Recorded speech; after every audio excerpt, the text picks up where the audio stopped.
Week 12 of the fantasy football season. He has tight end start sits every matchup this week. Thursday night, Pittsburgh Steelers at the Cleveland Browns. Pat Freiermuth, he's a sit for me. The last couple weeks, he really hasn't done much as Freiermuth. Besides that touchdown in Week 10 with the Commanders, his numbers really haven't been there. Him and Russell Wilson aren't really hitting consistently for the Steelers team. And I know this week's a good matchup at the Cleveland Browns, but I just don't have confidence in Freiermuth week in and week out.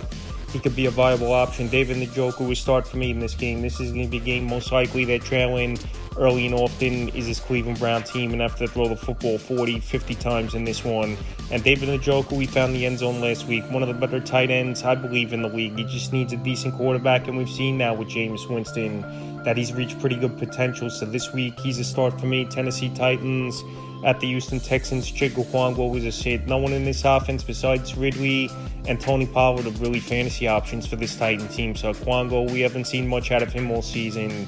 And pretty much the tight end spot in Tennessee's been non-existent for fantasy football. Dalton Schultz a sit. I know Schultz now, he's going to get a few more opportunities, obviously with Stephon Diggs out for the season going back weeks ago. But now with Nico Collins back in the mix, and this Texan offense looking a little bit better over the last couple weeks here. Dalton Schultz, he just hasn't produced enough even in a decent matchup to put in your starting lineup. Minnesota Vikings at the Chicago Bears. TJ Hawkinson a start. I know last week was a down week for TJ Hawkinson where he only had 3.30 fantasy points in PPR leagues. But some weeks it's going to be on and off for TJ Hawkinson. He's still not 100% in my opinion, coming off a major ACL injury towards the end of the last season, and he's been back already now for 3 weeks. But this week in a decent matchup versus a team obviously he's very familiar with, playing pretty much his whole career with the Lions and now with the Vikings within the division, seeing the Bears 2 times a year. I think Hawkinson could go out there, bounce back, have a good ball game. Cole Kmet is a sit. This offense is very inconsistent. And pretty much besides DeAndre Swift, week in and week out, you don't know what you're going to get from guys like DJ Moore, Roma Dunze, Keenan Allen, and Cole Kmet. So I know Kmet, he had a couple monster games this season, but you're not going to wait 5-6 weeks with him in your starting lineup just to have that one big payoff game. So this week versus Minnesota, yeah, there's a possibility he could have a good game. From what I'm saying, he hasn't been there all season long for the most part. He's a sit. Cowboys at the Commanders. Luke Schoonmaker, I believe, is going to start for this Dallas Cowboy team. Ferguson left the Monday night game with a concussion, and Schoonmaker came in, he made some plays, but he's not going to be a tight end I'm going to have confidence in starting in the lineup this week here. He's a sit. This Cowboy offense has looked like one of the worst units in the league since Dak Prescott went down with an injury. And even with Dak Prescott in there, this offense wasn't really that good, in my opinion. So this week, Schoonmaker, I know he'll most likely be that number 2-3 target in the offense behind CeeDee Lamb, but he's a sit. Zach Ertz to start. Last week, a big game for Zach Ertz. I know a lot of it was at the end where it was garbage time, but Ertz is a good route runner. He's got a good IQ. He's got a great track record versus this Cowboy team. And also, he's the number 2 target in this passing game behind Terry McLaurin. So what a good matchup. And like I said, the targets have been there pretty much all season. He's a start. New England Patriots at the Miami Dolphins. Hunter Henry is a start. He's the number 1B option in the passing game. Pretty much him and Demario Douglas, the only players that are viable fantasy options. But with Drake May in the lineup, 3 out of the last 5 games, he's had double-digit fantasy points.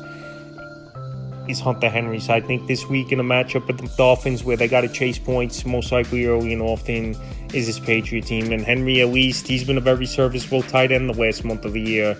I have him as a start. Jonnu Smith is a start. Right now, I think Jonnu Smith, he's moving up the pecking order in this passing game over Jalen Waddle. He's outperformed Waddle a lot over the last few weeks. And last week, a monster game for Jonnu Smith, over 100 yards. He found the end zone twice, and him and Tua, they're hitting on good plays, those quick hitters and those quick slants. And Jonnu Smith, we always knew he was a tight end that could go out there and make plays, and now with one of the better quarterbacks he's played with over the last few seasons, he's starting to put up numbers. He's a start. Kansas City Chiefs at the Carolina Panthers. Travis Kelce, he's a start. Kelce last week I know was non-existent, and surprisingly he didn't do anything at the Buffalo Bills, a team he's got a great track record against his Kelce, but this week in an easy matchup versus one of the worst defenses in the league, I think Kelce and this Chief offense go out there and put on a big performance. He's a must-start. Jatavian Sanders, definitely a tight end of late that's been going out there putting up fantasy points. He's getting targets from Bryce Young, and he's found the end zone a few times as well.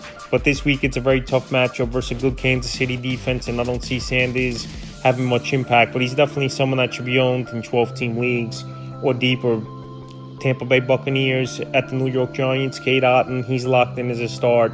Cade Otton, even with Mike Evans most likely returning this week to the lineup, he's the number 2 option in this passing game. I don't think Jalen McMillan or Sterling Shepard are going to come close to what Otton's doing and the targets and how open he's getting. So Cade Otton, he's been a matchup problem for linebackers, safeties, big targets, 6'7", 6'8".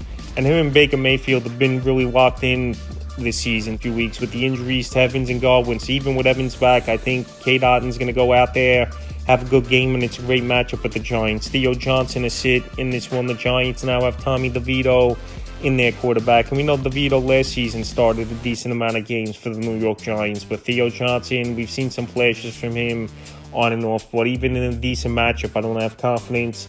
He's a tight end you could put out there in the starting lineup. He's a sit. Detroit Lions at the Indianapolis Colts. We'll see if Sam Laporta returns in this ball game for Detroit. And last week, they didn't miss a beat.